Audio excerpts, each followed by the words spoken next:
Okay, so what can you tell us about Season 2 that will get us super excited coming out of Season 1? I think if Season 1 was the call to action, this is the baptism of fire. This is Tandy and Tyrone. Now that we've decided to be heroes, they start to have a debate about what kind of heroes they're going to be. And before they finish their first sentence, someone starts murdering people and get thrown right into it. So that's Season 2.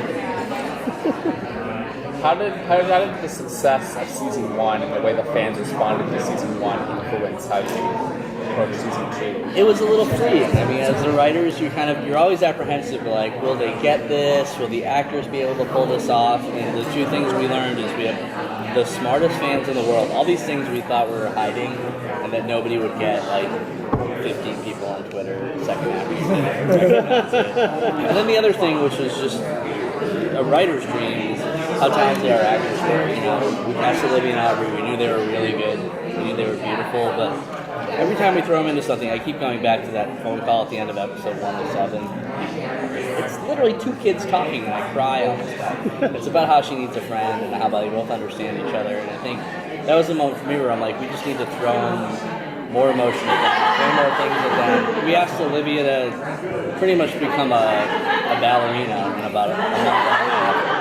And she trained, and she did an amazing job. We asked Emma to be a martial artist. It's just funny because Emma is a ballerina, and Olivia was on Kicking It, so it just makes me seem mean.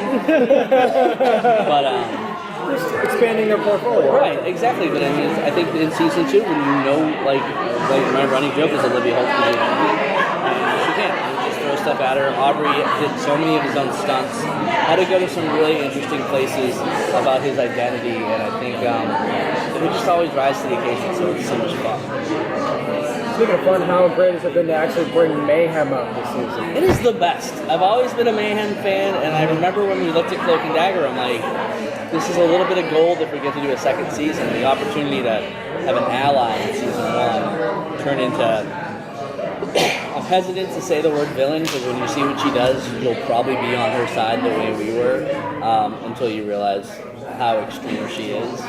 But it's a gift from the gods of Mansell and Hannigan, I guess. It's just like, it's an amazing character. And then when you cast someone like Emma, you just want to throw more scenes at her and give her more to do, and this is a great opportunity to do that.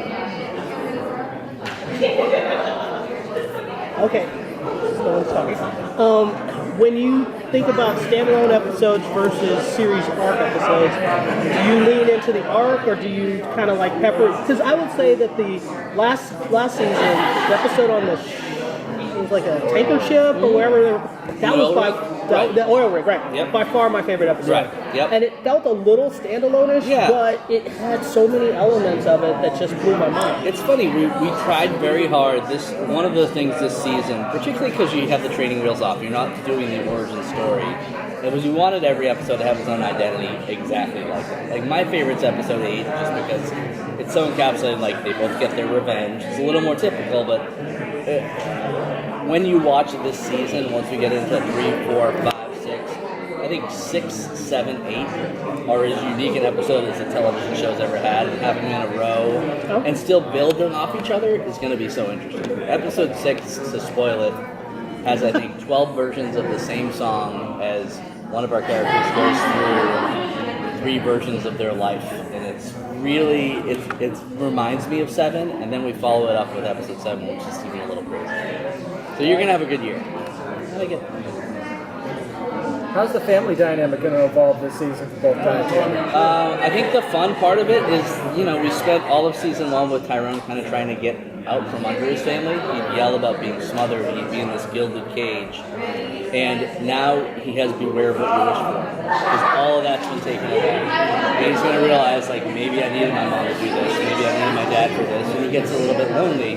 And then Tandy gets the opposite. She's been cynical living by herself, but when she learns her mom was kind of heroic in protecting her, she has her back. And it's interesting, Tandy trying to be the good daughter, which is the opposite of last year. And she's going to have varying success because she's Tandy. Thank you all. Thank you.